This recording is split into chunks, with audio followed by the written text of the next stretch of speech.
ایک ملک بن ہی اس لیے رہا ہے, ان کا نعرہ ہی یہ ہے کہ ہم ایک جداگانہ حیثیت سو کالڈ رکھتے ہیں, ہم مسلمان ہیں اور ہم باقیوں کے ساتھ نہیں رہ سکتے. اب اس کے لیے کیسے ممکن ہے وہ ایک سیکولر آئین اپنا لے؟ تو حضور 1937 میں تو مسلم لیگ ہار گئی تھی. زیادہ تر لوگوں نے تو اس کے حق میں ووٹ دیا نا. یہ آپ قطعی طور پہ جمہوریت کی غلط تشریح کرتے ہیں جب آپ یہ کہتے ہیں کہ اکثریت یہ کہتی ہے. آپ نے اس کی سٹیزن شپ کا سٹیٹس گرا دیا. یہ سب فکشن ہے جو گھڑا گیا ہے. جو پاکستان کے پہلے وزیر اعظم تھے لیاقت علی خان, غیر جمہوریت پسند تھے, وہ جمہوریت پر یقین نہیں رکھتے تھے. وہ جمہوری جماعت تھی ہی نہیں. مجھے یاد ہے کہ آپ کی ایک دفعہ لیاقت علی خان کے بچوں سے ملاقات ہوئی تھی. آپ کو پتا ہے کہ لیاقت علی خان کے قتل میں کون سے نام آتے ہیں اور لیاقت علی خان کو قتل کیوں کیا گیا؟ فائل ہی نہیں ہے لیاقت علی خان کے مرڈر کی. ایوب خان واضح پارٹی اس لیے وہ بھاگ کے لندن بیٹھا تھا. مجھے ہی کیوں الزام دیا جاتا ہے لیاقت کے مرڈر کا؟ گرمانی بھی تو شریک تھا. آپ کو یہ یاد ہے نا کہ جب لیاقت علی خان شہید ہوئے تو فاطمہ جان نے اپنی دوستوں کے ساتھ جا کے وہ دیوار جو قبر تازہ بنی تھی اس کو گرانے کی کوشش کی تھی. کیا آپ یہ نہیں سمجھتے کہ ان کے احساسات کی ترجمانی قرارداد مقاصد کرتی ہے؟ شبیر عثمانی نے قرارداد مقاصد کا ڈرافٹ مری میں بیٹھ کے لیاقت علی خان کے ساتھ تیار کیا تھا and it was a bombshell. It's not majority's authority. No, not at all, sir. آپ کیسی بات کر رہے ہیں؟ اس کو اپارتھائڈ اسٹیٹ آپ کہہ سکتے ہیں یا نہیں؟ اگر پاکستان کو ایک نیشن اسٹیٹ بننا ہے تو قرارداد مقاصد کی کوئی جگہ نہیں. پاکستان کی پولیٹیکل لیڈرشپ نے اپنے آپ کو مولوی کے ہاتھوں یرغمال بنا دیا. آپ کے ایک دوست ہوا کرتے تھے ڈاکٹر صفدر محمود صاحب, جو 10 غیر مسلم ارکان موجود تھے ان میں سے ایک نے بھی اس قرارداد کی حمایت نہیں کی, تو مطمئن وہ کاہے سے ہوئے تھے؟ دونوں میں سے کوئی بھی اصول پر نہیں. اس وقت ایک اصول پسند انسان کہاں کھڑا ہو؟ ہم اسٹیبلشمنٹ کے کانسیپٹ ہی کو جمہوریت کی نفی سمجھتے ہیں. اسی طرح آئین کی تشریح یا انسانی حقوق کی تشریح وہ بھی تو کسی اور نہیں کرنی ہے. قائد اعظم نے شبیر احمد عثمانی کو اپنا باپ کہا تھا. کیپٹلسٹ جو ڈیموکریسی ہے, world order, rule based world order پر خاص طور پر مڈل ایسٹ میں کولیپس ہو چکا ہے. ہم جو ہے پیلسٹائن کے سوال پہ تو بات کریں, لیکن ہم جو انڈیا میں 25 کروڑ مسلمان جو ہے وہ ان کے خلاف ڈسکریمنیشن ہو رہی ہے. مودی صاحب وہاں میجورٹیرینزم لے کے آ رہے ہیں نا, اور یہ وائٹ ریسزم دوبارہ سر اٹھا رہی ہے. ہمیں پاکستان کی حاکمیت پاکستان کے عوام کے علاوہ کسی اور کے لیے قبول نہیں ہے. کیسے ہیں دوستوں؟ ساتھیوں, آئین پاکستان کے ابتدائی جو 2 صفحات ہیں, شروع کے 2 جو پیجز ہیں, اس میں قرارداد مقاصد درج ہے. قرارداد مقاصد میں دراصل پاکستان کو ایک مذہبی ریاست, ایک اسلامی ریاست کا درجہ دیا گیا ہے, اور پھر آئین کی شق 2A میں یہ لکھا گیا ہے کہ قرارداد مقاصد آئین پاکستان کا مستقل حصہ ہوگی. اب بات یہ ہے کہ پاکستان میں بہت سے اچھے دانشوروں کو اس بات پر اختلاف ہے کہ اس قرارداد مقاصد نے پاکستانیوں سے ان کی اصل شناخت چھین لی ہے, ان کا تاریخ سے رشتہ توڑ دیا ہے, اور ہمارے ہاں جو بہت سی انتہا پسند تنظیمیں پیدا ہوئی اور ہمارے رویوں میں انتہا پسندی آئی, اس کی ایک وجہ یہ قرارداد مقاصد بھی ہے. ہمارے ساتھ صحافی دانشور وجاہت مسعود موجود ہیں جو یہی خیالات رکھتے ہیں کہ قرارداد مقاصد ان چیزوں میں سے ہے جنہوں نے پاکستانیوں سے ان کی شناخت چھین لی ہے. وہ ایسا کیوں سمجھتے ہیں, ہم ان سے پوچھتے ہیں. سر کیسے ہیں آپ؟ میں آپ کی دعا سے ٹھیک ہوں, اور آپ کا شکر گزار ہوں کہ آپ نے میرے طالب علمانہ خیالات کو اہمیت دی اور مجھے یہ موقع دیا کہ میں آپ سے بات کر سکوں. سر, آپ نے اپنے کالم میں لکھا کہ لیاقت علی خان نے قرارداد مقاصد آئین پاکستان میں شامل کر کے ہماری شناخت کھنڈت میں ڈال دی, یعنی اس کو تباہ کر دیا. آپ کیوں ایسا سمجھتے ہیں؟ جو آپ نے تعارفی کلمات ادا کیے اس میں آپ نے ایک جملہ استعمال فرمایا کہ قرارداد مقاصد میں پاکستان کو ایک اسلامی مملکت قرار دیا گیا ہے. یہ قرارداد مقاصد کے متن کا قطعی حصہ نہیں ہے. ایک. نمبر 2, دیکھیے 19 جولائی 1947 کو شاہ برطانیہ نے برطانوی پارلیمنٹ کے جو bill of independence of India کو انڈورس کیا تھا, اس کے مطابق یہ 2 ڈومینینس نیشن اسٹیٹ کے طور پہ ابھرنا تھی.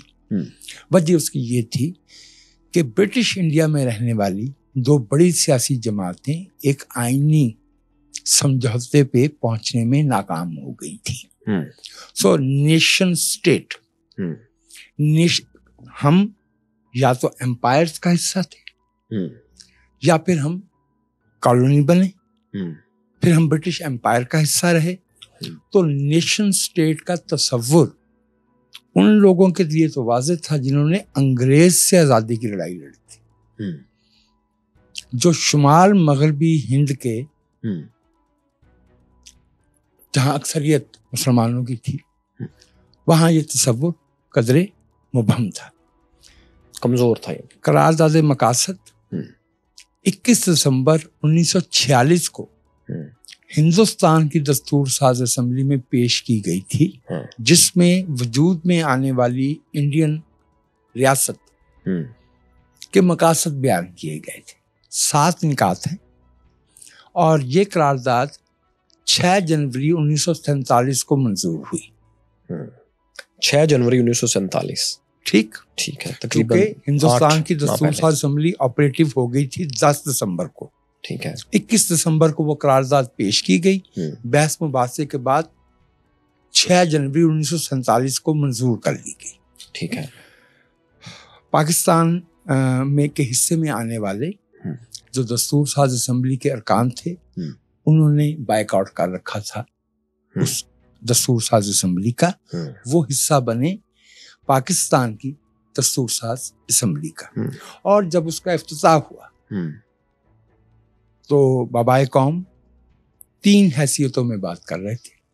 ابھی آپ بات کر رہے ہیں کہ ہمیں پاکستان سے پہلے کی یا بعد کی؟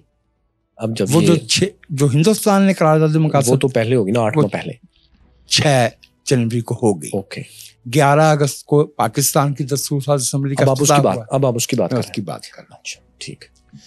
قائد اعظم نے اس موقع پہ جو تقریر کی وہ پاکستان کی ریاست کے مقاصد ہی بیان کیے جا رہے تھے، ٹھیک۔ اب قائد اعظم کی وفات کے بعد 6 مہینے بعد اجلاس بلایا گیا تھا 6 مارچ کو بجٹ منظور کرنے کے لیے۔ 6 مارچ 1948 1949 6 مارچ 1949، ٹھیک۔ ایجنڈے پہ قرارداد مقاصد نام کی کوئی چیز موجود نہیں تھی۔ اب قصہ کیا تھا؟ پاکستان ایک نیشن سٹیٹ کے طور پہ وجود میں آیا تھا، یہاں پہ رہنے والوں کو یہ کہا گیا تھا کہ آپ پاکستان کے برابر کے شہری ہوں گے۔ نیشن سٹیٹ کا مطلب ہی یہ ہوتا ہے کہ اس کی حدود متعین ہیں، اور اس میں جو بھی شہری رہتا ہے اس کی حیثیت برابر ہے، درجہ بندی نہیں ہو سکتی۔ نیشن سٹیٹ ہائر آرکیکل سٹیٹ نہیں ہوتی، اس میں درجہ بندی نہیں ہوتی۔ اس وقت 28% پاکستان میں، جن کو ہم رانگلی لیکن خیر ان کو مائنورٹیز کہتے ہیں، 25% ایسٹ پاکستان میں تھی، 3% یہاں۔ am I right؟ معاف کیجیے گا، یہ جو میس ایکسوڈس ہوا ہے، یہ جو بڑے پیمانے پہ مائیگریشن ہوئی ہے 2 طرفہ، یہ تقسیم ہند کے منصوبے کا حصہ نہیں تھی، یہ فسادات کے نتیجے میں ہوئی ہے۔ اور وہ فسادات 4 مارچ کو پنجاب میں شروع ہوئے ہیں، 4 مارچ 1947 کو، اور وہ 16 اگست 1946 کو بنگال میں کلکتہ میں شروع ہوئے ہیں، کلکتہ سے نواکلی میں گئے، نواکلی سے بہار میں آئے ہیں۔ چنانچہ جس پاکستان کا مطالبہ مسلم لیگ نے کیا تھا، اس میں تو صرف پنجاب میں 46% غیر مسلم ہونا تھا۔ قائد اعظم نے دلائل دیے ہیں متحدہ پنجاب کے لیے، اور متحدہ بنگال کے لیے، ٹھیک ہو گیا۔ تو اب اس اجلاس میں دوبارہ اس پہ آتا ہوں۔ سکھوں سے کہا گیا کہ آپ پاکستان میں شامل ہوں، کرسچن سے ووٹ مانگے گئے، کیا درجہ بندی کے تحت مانگے گئے تھے؟ نہیں۔ قائد اعظم کے انتقال کا انتظار کیا گیا ہے، اور میں آپ کو بہت اہم بات بتانے جا رہا ہوں جس کی ہمارے پاس گواہیاں موجود ہیں۔ غلام محمد، بھلے ان کا کردار بعد میں جو بھی رہا ہو، بیوروکریٹ تھے، بعد میں گورنر جنرل بھی رہے، قرارداد مقاصد کے سخت خلاف تھے۔ ابھی اس وقت لاہور میں سید بابر علی حیات ہیں، اچھا، ان کی کتاب ہے کمال ہمنشی، اس نے بتایا ہے کہ میرے والد کے پاس آئے غلام محمد، ان کے دوست تھے، کیونکہ وہ ہندوستان کی بہت بڑی کاروباری گھرانہ تھا، فیملی تھی، اور غلام محمد خود انڈسٹریز تھے۔ ٹھیک۔ ہندوستان میں کاریں بنانے کی سب سے پہلی کمپنی کے بڑے شیئر ہولڈر غلام محمد تھے۔ اچھا، غلام محمد اینڈ مہندرا، جو بعد میں مہندرا کہلائی جب وہ پاکستان کے وزیر خزانہ بنے. اور انہوں نے آ کے کہا کہ اس کو روکو, کسی طرح بھی قرارداد مقاصد سے روکو, چونکہ لیاقت علی خان کو وہ آ کے کہہ رہے تھے. ہاں اچھا, اب قرارداد مقاصد میں ہوا کیا ہے جس وجہ سے ہم اس کے مخالف ہیں؟ ہندوستان نے جو قرارداد مقاصد منظور کی اور جو لیاقت علی خان نے آؤٹ آف بلو بغیر ایجنڈے کے دستور ساز اسمبلی میں 6 مارچ کو پیش کر کے 12 مارچ کو منظور کروائی. ٹوٹل 31 لوگ موجود تھے, 10 غیر مسلم تھے, 21 مسلم تھے. 10 کے 10 غیر مسلموں نے اس میں جو ترامیم پیش کی تھی وہ رد کر دی گئی. یعنی یہ ایک یونانیمس تو کسی صورت نہیں تھا. نہ صرف یہ کہ یونانیمس نہیں تھی, 21 نے منظور کی, 21 کے 21 مسلم تھے. اس میں جو بہت تکلیف سے بات ہے وہ یہ ہے کہ division was along religious lines. آپ نیشن اسٹیٹ کے مقاصد طے کر رہے ہیں اور اس نیشن اسٹیٹ میں ایک مذہب کو ترجیحی حیثیت دی جا رہی ہے. اس کو میں وجہ عرض کیے دیتا ہوں. دیکھیے, ہمیں کسی کے عقیدے سے کیا غرض ہو سکتی ہے, نہ اس پہ ذاتی اعتراض معاملہ ہو ہے, سکتا پرسنل ایشو ہے. لیکن اہم بات یہ ہے کہ 2 مختلف عقائد رکھنے والوں سے کسی ایک پہ سے یہ آپ یہ توقع, اصرار یا مطالبہ نہیں کر سکتے کہ وہ دوسرے کا مذہبی عقیدہ قبول کرے. اس میں جو لفظ آیا ہے اللہ کی حاکمیت, میں اگر کسی مسلم نقطہ نظر سے بات کرتا تو میں یہ کہتا کہ اللہ تو کائنات کا حاکم ہے. پاکستان پہ حاکمیت کا کیا مطلب ہے؟ میں وہ کہہ نہیں رہا. میں یہ کہہ رہا ہوں کہ یہ پاکستان کے لوگوں کی حاکمیت کے لیے بنا, جو بھی اس جغرافیے میں رہتے ہیں, جو یہاں کے شہری ہیں.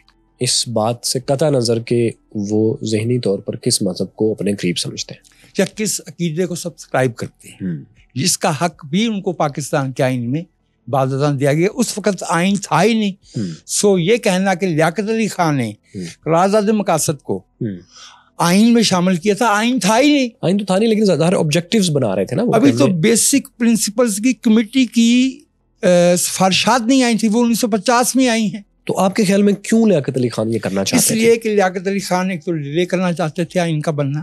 کیوں؟ Liaquat Ali Khan was in fear of democracy. Liaquat Ali Khan کی کوئی کنسٹیچوئنسی نہیں تھی. ثبوت میں اس کا دوں آپ کو. But he was prime minister. اب مزید کانسٹیٹوئنسی انہوں نے کیا کرنی تھی؟ انہوں نے الیکشن لڑنا تھا. لڑنا تو تھا.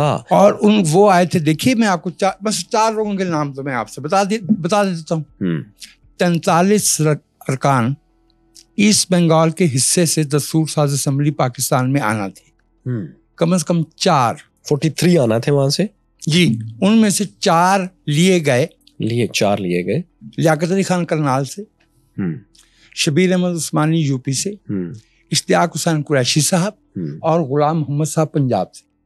یہ قربانی حصہ ایسٹ بنگال کا, یہ لوگ شبیر احمد عثمانی صاحب دستور ساز اسمبلی میں ایسٹ بنگال کے کوٹے پہ بیٹھے تھے, لیکن آئے یو پی سے تھے.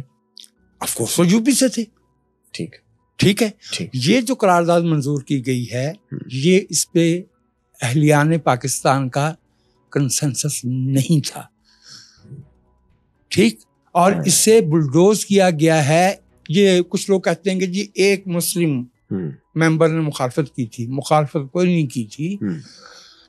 تقریر کرتے ہوئے تھوڑا سا سوشلزم ڈالا تھا. میاں افتخار الدین کی طرف اشارہ کرتے ہیں, ووٹ حق میں دیا تھا. اچھا, 21 مسلم ارکان موجود ہیں اور 21 کے 21 حمایت کرتے ہیں. 10 غیر مسلم موجود ہیں اور 10 کے 10. اس کا مطلب وہ 10 اس وقت ریپرزینٹ کر رہے تھے بقول آپ کے 28%.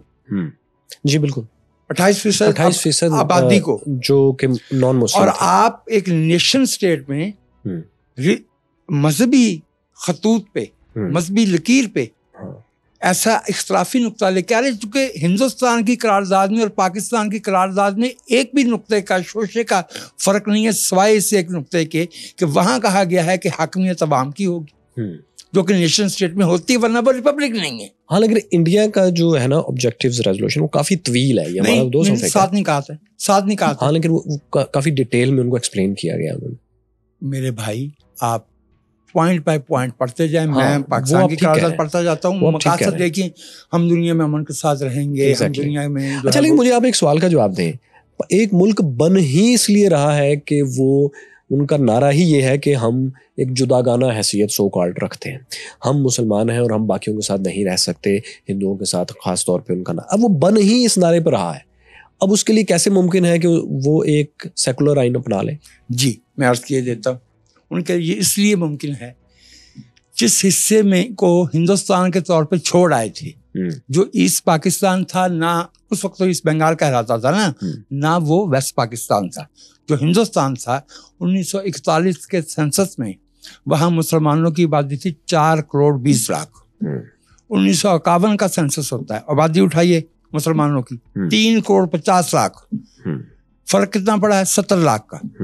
جن علاقوں میں جو پاکستان بنا ہے یہاں تو مسلم پہلے سے میجورٹی میں تھے نا. ایگزیکٹلی 70 لاکھ کے لیے آپ نے 10 کروڑ مسلمانوں کو منقسم تقسیم کیا ہے. اور اگر آپ یہ سمجھتے ہیں کہ آپ ان کے ساتھ نہیں رہ سکتے تو آپ 3.5 کروڑ کو وہاں کیوں چھوڑ کے آئے؟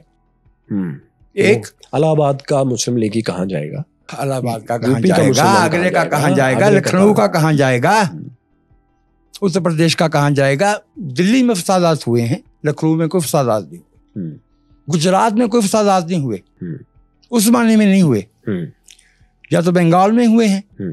حیران کن بات ہے کہ جہاں جہاں مسلمان اکثریت میں تھے یا سگنیفیکنٹ تعداد میں تھے وہاں فسادات ہوئے. یہ جو اس پنجاب ہے یہاں پہ فسادات کب ہوئے ہیں؟ ٹیکساس سے شروع کر کے اس کا میں آپ کو ثبوت دے دیتا ہوں. ہمارے پاس پولیس کی FIR کی لسٹ موجود ہے جو فسادات کے واقعات بیان کرتی ہے. یہ ٹیکسلا سے شروع ہوئے ہیں, یہ پنڈی آئے ہیں, تمس آپ نے پڑھا ہوگا, راولپنڈی رائٹس کی انکوائری رپورٹ موجود ہے. تمام انگریز, مسلم اور ہندوستانی جتنے بھی اس وقت کے آفیسرز تھے ان کی کارسپونڈنس 2 جلدوں میں گورنمنٹ آف پاکستان نے چھاپ رکھی ہے. پارٹیشن آف پنجاب پہ 4 جلدیں موجود ہیں. آپ دیکھ لیجیے کہ فسادات کہاں سے شروع ہوئے ہیں. ہم لوگ یعنی ذاتی بات نہیں کرنی چاہیے, ہمارا اپنا گھرانہ اس پنجاب سے ہے. ہم سپٹمبر میں آئے ہیں, ہم تب آئے ہیں جب یہاں سے جو نکالے گئے ہیں, جب وہ وہاں پہنچے ہیں تو انہوں نے کہا صاحب پھر اب آپ کس خوشی میں بیٹھے ہیں. ایسٹ پنجاب میں آپ کہاں سے تھے؟ آپ کا لدھیانہ سے. لدھیانہ تھا, ملیر کوٹلا تھا, لکھنؤ تھا. لکھنؤ والے نہیں آئے, ہمارے گھرانے کے لوگ, انہیں کوئی فرق نہیں پڑا. آپ لوگ آگے گجرانوالہ میں. ہاں وہ ایک الگ بحث ہے نا. جو میں اہم بات کہہ رہا ہوں وہ یہ ہے کہ نیشن اسٹیٹ مذہبی بنیاد پہ ہوتی نہیں, ریپبلک نہیں کہلا سکتی. ہاں لیکن پارٹیشن تو اسی بنیاد پہ ہوئی تھی, مذہب کی نہیں. پارٹیشن اس بنیاد پہ اگر ہو رہی تھی تو پھر کیبنٹ مشن پلان کیسے کیوں مانا تھا؟ جناب صاحب نے تو مان لیا تھا نا, وہ تو نہرو صاحب نے خراب کیا نا. دیکھیے جناب صاحب ایک سے زیادہ مواقع پہ یہ بات کہہ چکے تھے کہ یہ it is not going to be a theocracy. انہوں نے یہ آسٹریلین ریڈیو پہ کہا, پاکستان بننے کے بعد کہا. انہوں نے یہ امریکی عوام سے خطاب کرتے ہوئے کہا. اور سب سے اہم بات یہ ہے کہ جب وہ دستور ساز اسمبلی کے فلور پہ کھڑے ہو کے بات کر رہے تھے, that was the official policy statement. جس سے ڈیویشن کی ہے لیاقت علی خان نے. اور شبیر احمد عثمانی کی حیثیت اس وقت کیا تھی آپ کو پتا ہے کہ جس وقت یہ جمعیت کے سربراہ جمعیت علماء اسلام کے, آپ کو پتا ہے وہ کب بنی؟ وہ جمعیت علماء ہند سے الگ ہو کے بنی سر. 26 اکتوبر 1946 کو بنی ہے. 26 اکتوبر 1946 کو, تقریباً 10 ماہ پہلے, 9 ماہ پہلے. ٹھیک. اس وقت 1944 میں وہ مسلم لیگ میں شامل ہو چکے تھے. جب آپ مسلم لیگ کے رکن ہیں اور پھر آپ بناتے ہیں جمعیت علماء اسلام کے نام سے ایک جماعت, میں آپ کو اس کا ایک ثبوت دوں. پھر ایک صاحب تھے عبید الرحمان, وہ ان کی کتاب ہے یاد ہے ذرا ذرا. یہ ضیاء الحق کی مجلس شورا میں بھی رہے. یہ ان کی یہ جو تھے خواجہ ناظم الدین فاطمہ جناب کے مسلم لیگ کے رہنماؤں میں سے تھے. انہوں نے اپنی خود نوشت لکھی ہے. اب میں آپ کو ورڈ بائی ورڈ پڑھ کے سنا دیتا ہوں کہ انہوں نے اپنی کتاب میں کیا لکھا ہے. آپ سنائیے. قائد اعظم لکھنؤ تشریف لے گئے. یہ شبیر احمد عثمانی لکھ رہے ہیں؟ نہیں, یہ عبید الرحمان صاحب جو کراچی کے وکیل تھے, پاکستان بننے کے بعد کراچی آئے تھے. وہ خود تعلیم لکھنؤ میں پائی تھی, لکھنؤ کے رہنے والے تھے, مسلم لیگ کے رہنما تھے. پاکستان کے اندر ضیاء الحق کے زمانے تک اتنے ایکٹیو تھے کہ مجلس شورا کے ممبر تھے. ٹھیک خود نوشت لکھی ہے، یاد ہے سب ذرا ذرا کے نام سے، اس کا صفحہ نمبر ہے 49. ٹھیک ہے میں پڑھ رہا ہوں اور یہ کوٹ ان کوٹ ہے. ٹھیک ہے. قائد اعظم لکھنؤ تشریف لے گئے تو کسی نے اعتراض کیا کہ علماء ایک مغرب زدہ آزاد خیال شخص کے پیچھے کیوں چل رہے ہیں، پرو ویسٹرن اور ایک لبرل شخص کے پیچھے کیوں چل رہے ہیں. اب یہ عبید الرحمان صاحب کا بیان سنیے. مولانا شبیر احمد عثمانی نے حکمت سے جواب دیا. حکمت سمجھیے. چند سال پہلے، اب یہ شبیر عثمانی کا بیان شروع ہوتا ہے عبید الرحمان کی کتاب میں. چند سال پہلے میں حج کے لیے بمبئی سے روانہ ہوا. جہاز ایک ہندو کمپنی کا تھا. جہاز کا کپتان انگریز تھا اور جہاز کا دیگر عملہ ہندو، یہودی اور عیسائی افراد پر مشتمل تھا. میں نے سوچا اس مقدس سفر کے یہ وسائل ہیں. جب عرب کا ساحل قریب آیا تو ایک چھوٹی سی کشتی میں سوار ایک عرب جہاز کی طرف آیا. ایک چھوٹی سی کشتی میں سوار ایک عرب اس جہاز کی طرف آیا. اس عرب نے جہاز کا کنٹرول سنبھال لیا. اچھا. اس کو اپنی رہنمائی میں سمندری پہاڑیوں، اتھلی آبی گزرگاہوں سے بچاتے ہوئے ساحل پر لنگر انداز کر دیا. بالکل ہم یہی کر رہے ہیں.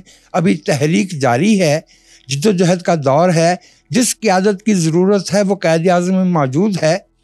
منزل تک پہنچنے کے لیے ان سے بہتر کوئی متبادل قیادت نہیں. منزل کے قریب پہنچ کے ہم اپنا فرض ادا کریں گے. جناح کو بنا رہا ہے غیر مسلم شبیر عثمانی. اس خود وہ عرب کشتی میں خود وہ عرب بن رہا ہے. مطلب کیا تھا کہ پاکستان بن جائے تو پھر ہم اس پہ قبضہ کریں گے. اچھا ایک لمحے کو اگر آپ رکیں، میرے خیال میں محسوس کر رہا ہوں کہ بہت سے نوجوان جو اس کو دیکھ رہے ہوں گے، شبیر احمد عثمانی کا تھوڑا سا کانٹیکسٹ بتانا ضروری ہے جو آج لوگوں کے ذہن میں ہوگا. یقیناً جمعیت علماء اسلام فے کے نام سے فضل الرحمان ہے، یہ بیسیکلی انہی کا تسلسل ہے. یہ سر جماعت وہی ہے، اس کے بعد سمیع الحق میں اور فضل الرحمان میں تقسیم ہوئی ہے. ان کے والد مفتی محمود کے بعد بہت بات کی باتیں ہیں، لیکن وہی تقسیم ہے. اس سے پہلے بھی تقسیم ہو چکی، ایک دفعہ اس سے پہلے بھی ہوئی تھی، لیکن یہ تنظیم وہی ہے. جی تنظیم دیوبند کے مولوی تھے. اصل میں لوگوں کو یہ نہ لگے کہ یہ کوئی ایسے ہی تنظیم اور ایسے لوگ تھے جن کی آج لیگیسی موجود نہیں. ان کی لیگیسی موجود ہے. میں وہ ہے پاکستان میں، اور آپ کو پتا ہے ان کا کیا کردار ہے. آپ کو پتا ہے کہ انہوں نے دیوبند جو ہے یہی ان کی لیگیسی ہے. جہاد نے کیا کیا، میں آپ نے کہہ دیا ہے تو میں شبیر عثمانی کا کچھ تھوڑا سا. جی اب آپ اس کو کنٹینیو کیجیے. رفیع عثمانی کو تو آپ جانتے ہیں، ابھی انتقال ہوا ہے. یہ گئے تھے کامرا. آپ کو پتا ہے ہمارے ریاستی ادارے ملاؤں کو بلاتے رہتے ہیں. کامرا میں بلاتے رہتے ہیں. کامرا میں کیا، گورنمنٹ کالج لاہور میں بھی بلاتے ہیں، لمس میں بھی بلاتے ہیں، ماڈرن یونیورسٹیز میں بلاتے ہیں، چونکہ بے فکر رہیں. پاکستان میں اب ماڈرن اور غیر ماڈرن سب ایک ہی کشتی کا سوار ہیں. ان کا ہو گیا تھا اختلاف دیوبند سے، علماء دیوبند سے، جو کانگریس نواز تھے. شبیر احمد عثمانی کا ان سے ہو گیا تھا اختلاف، اور یہ ہو گئے تھے ان سے الگ جمعیت علماء ہند سے. جی علماء دیوبند سے. جمعیت علماء ہند ایک ہی تھی نا، ایک ہی بات ہے. یہ باتیں ہیں 1930 کی. اور محمد علی جناح کب واپس آئے؟ 1934 میں. 1934 میں واپس آئے نا انڈیا واپس، سیکنڈ ٹائم. ٹھیک. یہ 1944 میں مسلم لیگ میں شامل ہوئے. اب وہ 34 میں آئے ہیں. اس دوران میں 37 کے انتخابات ہوئے ہیں. اس دوران میں 40 کی قرارداد منظور ہوئی ہے. ٹھیک. یہ 1944 میں مسلم لیگ میں شامل ہوئے ہیں. اور کیوں ہوئے ہیں اب اس کی گواہی میں اگین ایک علمی گواہ کی طرف سے دیتا ہوں. ان کا نام ہے شوکت حیات. کتاب کا نام ہے A Nation That Lost Its Soul. انگریزی میں موجود ہے، اردو میں موجود ہے. میں جو روزنامہ جنگ، اس وقت جنگ پبلشرز کے نام سے ایک ادارہ چلاتا تھا، صفحہ 219 پہ، کیونکہ مجھے اردو میں لکھنا تھا جب میں اس موضوع پہ لکھ رہا تھا جو میں نے شائع نہیں کیا. صفحہ نمبر 219 پہ دلچسپ کہانی ہے کہ شبیر احمد عثمانی مسلم لیگ میں شامل کیسے ہوئے؟ 44 میں 1944 میں شامل کیسے ہوئے؟ یعنی مسلم لیگ کو ایک باقاعدہ مذہبی فیس کیسے ملا؟ جی ہاں. اب یہ شوکت حجاز کا کوٹ ان کوٹ چھپا ہوا ان کی کتاب موجود ہے، اور کتاب کا نام ہے اردو میں قوم گمگشتہ، قوم گمگشتہ، اور انگریزی میں نام ہے A Nation That Lost Its Soul۔ فرماتے ہیں کہ نامور دیوبندی عالم دین مولانا شبیر احمد عثمانی نے ایک رات خواب میں اپنے استاد محترم کو دیکھا، خواب میں اپنے استاد محترم، جنہوں نے انہیں بتایا کہ انہوں نے یعنی استاد نے خواب سے خواب کو معاملہ ہے، خواب میں استاد کو دیکھا اور استاد نے بتایا کہ میں نے خواب میں حضور اکرم صلی اللہ علیہ وسلم کو مدینہ میں اپنے گھر سے باہر آتے ہوئے دیکھا، وہاں پر ہندوستان کے علماء صف بستہ کھڑے تھے، ہندوستان کے علماء، صحیح، قطار کی دوسری طرف حضور نے ایک دبلے پتلے لمبے یورپی لباس پہنے عمر رسیدہ آدمی کو دیکھا جو ملاقات کا منتظر تھا۔ لوگوں نے بتایا کہ وہ مسٹر جناح ہیں۔ نبی کریم علماء کی جانب سے منہ پھیر کر سیدھے جناح کی طرف گئے اور انہیں سینے سے لگا لیا۔ دوران خواب مولانا شبیر احمد عثمانی کو ان کے استاد نے حکم دیا، اب وہ کہ قائد اعظم کے پاس جاؤ اور فوراً ان کے سیاسی مرید بن جاؤ۔ چنانچہ مولانا نے قائد اعظم سے ملاقات کی خواہش کا اظہار کیا۔ اب آپ جہاں صاحب کو جانتے ہیں نا، بغیر اپوائنٹمنٹ کے کوئی نہیں مل سکتا، سیکرٹری ہے فلاں۔ قائد اعظم نے نواب شمس الحسن آفس سیکریٹری مسلم لیگ کو مولانا کے قیام دہلی کے دوران ان کی مناسب دیکھ بھال کا حکم دیا۔ یہ شوکت حجاز کہہ رہے ہیں۔ کیا ہوتا ہے کہ ایک سیاستدان کے پاس مولوی صاحب آئے ہیں کہ یار اس کے کچھ کھانے پینے کا بندوبست کرنا، اس کو سونے پینے کو بستر دے دو۔ یہ 1944 ہے، وہ 34 سے وہ بندہ محمد علی جناح آیا ہوا ہے، کعبہ خواب دیکھ۔ اچھا، ان کے خوابوں کا قصہ جو ہے، میں یہ جان بوجھ کے کہہ رہا ہوں کہ یہ فکشن گھڑا گیا ہے، شبیر عثمانی ہمارے پہ ایک فکشن کی طرح سے نازل کیا گیا ہے۔ یہ تو آپ جانتے ہیں نا کہ شبیر عثمانی نے قائد اعظم کا جنازہ پڑھایا، ایگزیکٹلی، اس کی تو ٹھیک ہے، بڑی جو انہوں نے کام نہیں کیا، جو ان کے ذمہ لگایا جاتا ہے وہ میں بتا دیتا ہوں۔ انہوں نے کراچی میں یا ڈھاکہ میں کہیں پاکستان کا جھنڈا نہیں لہرایا، کوئی ثبوت دے۔ اچھا، اگر انہوں نے ایسا کیا، واقعہ ہے کہ انہوں نے پاکستان کا جھنڈا لہرایا ڈھاکہ میں 15 اگست کو، کیا پاکستان میں کوئی اخبار شائع نہیں ہوا؟ 16 کو کوئی اخبار شائع نہیں ہوا؟ کہیں یہ خبر ہے؟ آپ دعویٰ کر رہے ہیں کہ نہیں ہے؟ بالکل نہیں ہے۔ تو پھر یہ مشہور کیوں کیا گیا؟ اس لیے کہ آپ بھی کمال کرتے ہیں، اور بھائی سارے قصے ہی اس لیے کھڑے کیے جاتے ہیں کہ لوگوں کو تقدیس کا درجہ دیا جائے، ہم سے یہ تسلیم کروایا جائے کہ شبیر عثمانی کو پاکستان کے بانیوں میں سے تھا۔ آپ کو تو معلوم ہے نا کہ دستور ساز اسمبلی کا جب اجلاس ہوا ہے، کیا وہ تلاوت سے شروع ہوا تھا؟ نہیں، مجھے نہیں معلوم۔ نہیں ہوا تھا۔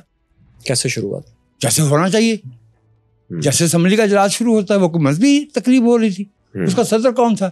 جوگندر ناس منڈل۔ اچھا، آپ سنیے، قائد اعظم کا جنازہ پڑھایا، اب سوال کیا گیا، یہ اگین میں نے کہا نا کہ خواب کو، یہ سب ہیں خواب میں، ہنوز جو جاگے ہیں خواب میں خیال کو تجھ سے معاملہ، دماغ کھل گئی تو۔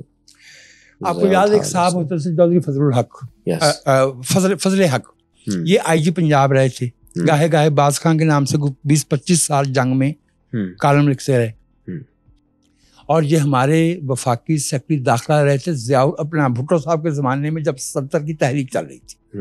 سو یہ نہیں کہ کوئی اجنبی آدمی تھا، دنیا دار، وزیر سیکرٹری داخلہ، آئی جی پنجاب، سمجھدار آدمی ہوتا ہے۔ انہوں نے ایک مضمون لکھا، رسالے کا نام ہی تھا نظریہ جی، اور 29 سپٹمبر 2011 کی اشاعت ہے۔ ٹھیک، کیا لکھتے ہیں؟ علامہ شبیر احمد عثمانی نے قائد اعظم کی وفات کے بعد بتایا کہ قائد مرحوم نے انہیں ایک نشست میں بتایا تھا کہ وہ لندن کی خود اختیار کردہ جلا وطنی کو سرور کائنات کے حکم پر ختم کر کے واپس آئے تھے، جو انہیں سرور کائنات نے ایک خواب میں دیا تھا۔ خواب کی تفصیل بیان کرتے ہوئے قائد نے شبیر عثمانی کو کوٹ ان کوٹ پیرنتھس میں بتایا کہ رسول اللہ کا حکم نہایت واضح تھا، محمد علی واپس جاؤ اور وہاں کے مسلمانوں کی قیادت کرو۔ قائد اعظم نے یہ خواب سنا کر تاکید کی تھی کہ اس واقعے کا ذکر ان کی حیات میں کسی سے نہ کیا جائے، جس واقعے کو انہی لفظوں میں ڈاکٹر صفدر محمود نے روزنامہ جنگ میں 29 ستمبر 2011 کو اپنے کالم میں لکھا۔ اچھا جناب، یہ خواب قائد اعظم نے شبیر عثمانی کو کب بتایا تھا؟ اور اگر وہ تشریف لائے تھے اسی مقدس حکم کا، جیسے اولیاء مقبول جان صاحب کرتے ہیں، تو حضور 1937 میں تو مسلم لیگ ہار گئی تھی، تو مسلمانوں نے حکم نہیں ماننا تھا۔ یہ سب خواب ہے، یہ سب فکشن ہے جو گھڑا گیا ہے۔ اب ایک آخری خواب بھی سن لیجیے، اتنے خواب سنیں، جس معلوم ہے کہ شبیر عثمانی نے قائد اعظم کا جنازہ پڑھایا ہے۔ ایگزیکٹلی پوچھا گیا کہ حضور آپ نے قائد اعظم کی نماز جنازہ کیوں پڑھائی؟ جس نے یہ سوال کیا آپ اس کی ذہنی سطح دیکھ سکتے ہیں نا، یعنی گویا وہ قائد اعظم کا جنازہ پڑھانے کو کوئی بری بات سمجھ رہے تھے، کوئی سوالیہ ایسی بات جس پہ جو سوال کیا جا سکے، ہے، متنازع ہے۔ تو انہوں نے کیا جواب دیا؟ قائد اعظم کا جب انتقال ہوا تو میں نے رات رسول اکرم کی زیارت کی، رسول قائد اعظم کے کندھے پر ہاتھ رکھ کر کہتے ہیں یہ میرا مجاہد ہے، یار خدا کے واسطے کو کام خواب سے باہر آ کے بھی کر لو۔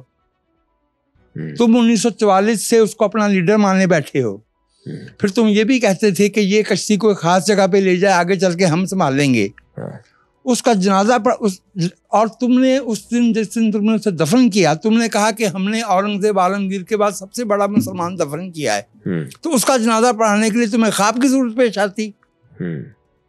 یہ تھا کردار شبیر عثمانی کا، جسے یہ ہم پہ مسلط کرنا چاہتے ہیں۔ اور ہمیں اعتراض یہ ہے کہ ہمیں پاکستان کی حاکمیت پاکستان کے عوام کے علاوہ کسی اور کے لیے قبول نہیں ہے۔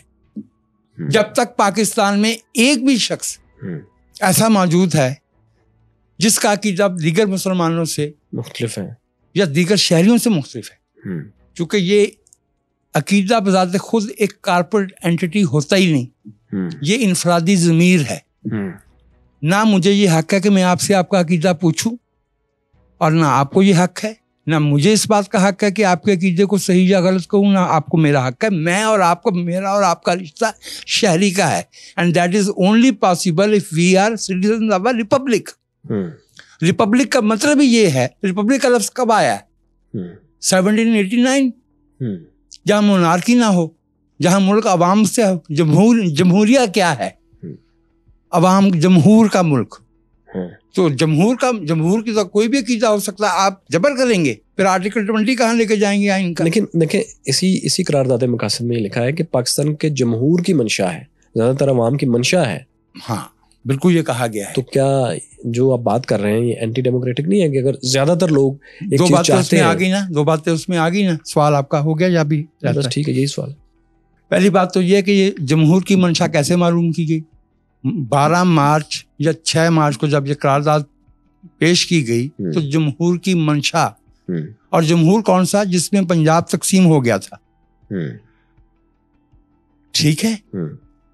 منشور کی جمہور کی منشا اس پاکستان میں جس میں بنگال تقسیم ہو گیا تھا، جمہور کی منشا اس پاکستان میں جس میں 28% غیر مسلم رہ رہے تھے۔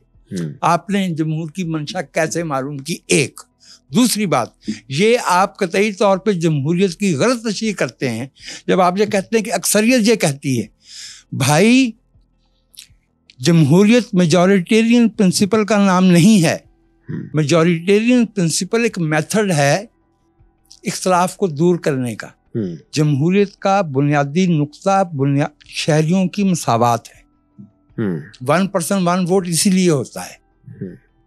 اگر آپ 50% +1 ہیں نا، تو وہ مشروط اتفاق ہے۔ میں آپ سے اتفاق کر لوں گا، لیکن میرا حق کے خلاف آپ نہیں چھین سکتے، اور آپ ان نکات پہ حتمی فیصلہ نہیں دے سکتے جن پہ میرا اختلاف ہے۔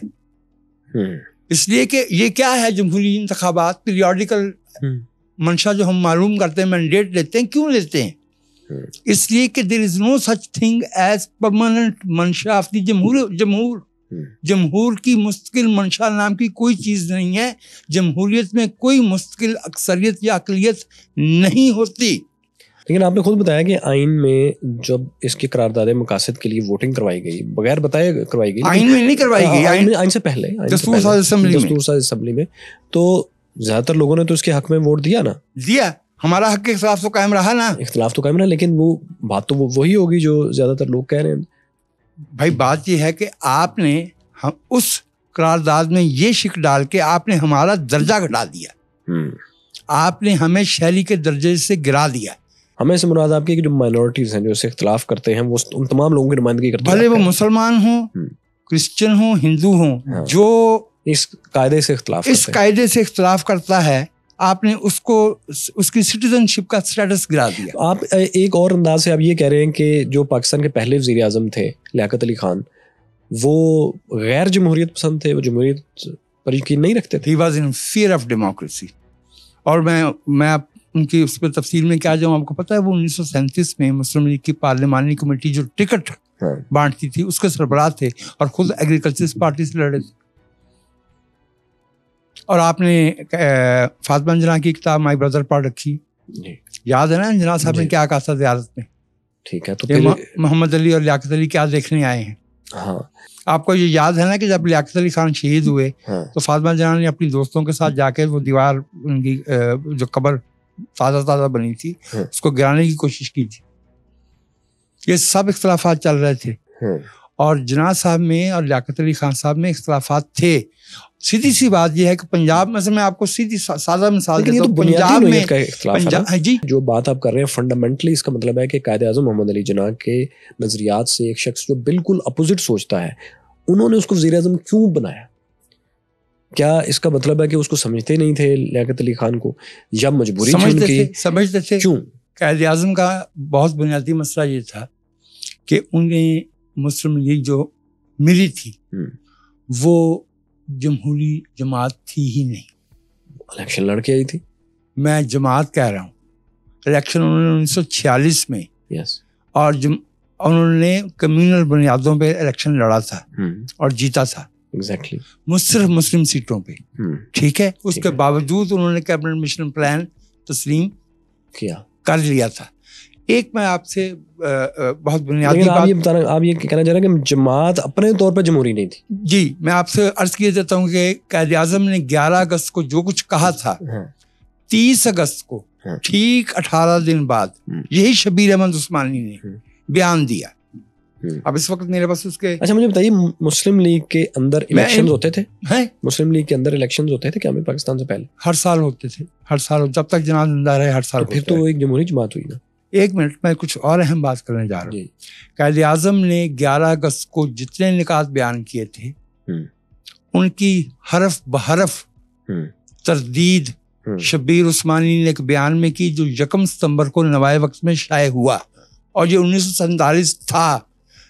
اس میں 11 ستمبر کے 11 اگست کے بعد, اچھا 11 اگست کے بعد 30 اگست کو بیان دیا تھا, 1 ستمبر کو شائع ہوا تھا نوائے وقت میں. اس میں کچھ جملے مجھے زبانی یاد ہے, میرے پاس موجود ہے اس کا ورژن, اس کا ڈاکومنٹری ایویڈنس موجود ہے.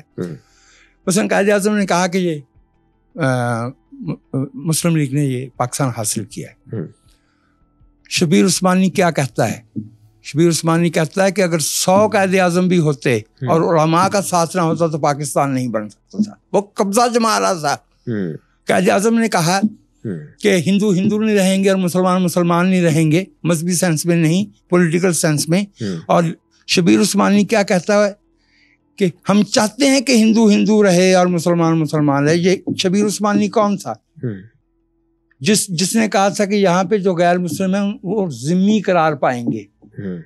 اب یہ ذمہ کا مسئلہ سمجھ رہے ہیں آپ, وہ نیشن اسٹیٹ کے کانسیپٹ ہی کے خلاف تھا. وہ ایک خلافت ٹائپ ایک تنظیم, ایک ریاست قائم کرنا چاہ رہے تھے. اس سے تو یہ لگتا ہے امارت خلافت, اس کو پتہ ہی نہیں تھا نیشن اسٹیٹ ہوتی کیا ہے. اچھا مجھے یعنی میں دوبارہ آپ سے عرض کر رہا ہوں کہ جو میں نے اختلاف کی بات, اور لیاقت علی خان کا وہ اس لیے ساتھی بنا کہ لیاقت علی خان تعلقہ دار تھا. یعنی ایک بڑا زمیندار تھا. زمیندار تھا. محمد علی جناح ایک اربن پروفیشنل تھے. محمد علی جناح کی دوستیاں تھیں گوکھلے سے. محمد علی جناح کی دوستیاں تھیں اینی بیسنٹ سے, نوروجی سے. ٹھیک ہے. لیاقت علی خان کی کس ہندو لیڈر سے دوستی تھی, یا وہ کس درجے کے لیڈر تھے؟ اچھا مجھے بتائیے, آپ نے یہ بھی لکھا کہ پاکستان میں لیاقت علی خان اور شبیر احمد عثمانی ان دونوں نے جو اقدامات کیے اس کا نتیجہ ہمیں اگلے 40 سال تک بھگتنا پڑا. وہ ان کا کیا قصور تھا اگر ملک بعد میں بار بار مارشالوں میں گیا, ڈکٹیٹرشپ میں گیا؟ آپ کو پتہ ہے کہ لیاقت علی خان کے قتل میں کون سے نام آتے ہیں اور لیاقت علی خان کو قتل کیوں کیا گیا؟ آپ بتائیے, یہ راز تو آج تک کسی کو بھی نہیں پتا. 5 نام تو میں لے دیتا ہوں. جی. جو اس کی مکینکس ہیں وہ اسکندر مرزا نے طے کی. اس کے اسکندر مرزا تو سیکرٹری دفاع تھا, سیکرٹری داخلہ تھا. اس کے پیچھے کون تھا؟ اس کے پیچھے طاقت کس کی تھی؟ ایوب خان کی. Ayub Khan was a party, اس لیے وہ بھاگ کے لندن بیٹھا تھا جب لیاقت علی خان کا مرڈر ہوا. تیسرے بندے کا نام مشتاق گرمانی تھا. چوتھے بندے کا نام غلام محمد تھا. اور 5ویں بندے کا نام اکرام اللہ تھا جو سیکرٹری خارجہ تھا اور لندن میں بیٹھا تھا. غلام محمد جو بعد میں گورنر جنرل بنے, وزیر خزانہ تھے. وزیر خزانہ نہیں تھے, ان کو ہٹایا جا چکا تھا. وہ لیو پرائر ٹو ریٹائرمنٹ پہ پنڈی میں بیٹھا تھا. اوکے, لیکن اس سے پہلے وزیر خزانہ تھے. اس سے پہلے وزیر خزانہ. اچھا, یہ بھی شامل تھے. ان کا کیا کردار تھا؟ کن کا؟ وزیر بھائی لیاقت علی خان ہٹے تو وہ گورنر جنرل بنے نا, ناظم الدین وزیر اعظم بنے. نہیں, اس مرڈر میں ان کا ساتھ کیوں ضروری تھا؟ غلام محمد اور گرمانی پولیٹیکل فیس تھے اس اسیسینیشن کا. اس کا جو کائنیٹک فیس ہوتا ہے نا مرڈر کا, یعنی پستول کہاں سے آئے گی, بندہ کہاں سے آئے گا, یہ سب سکندر مرزا کا کام تھا. اور انڈورسمنٹ فوج کی جو ہے وہ ایوب خان کی تھی.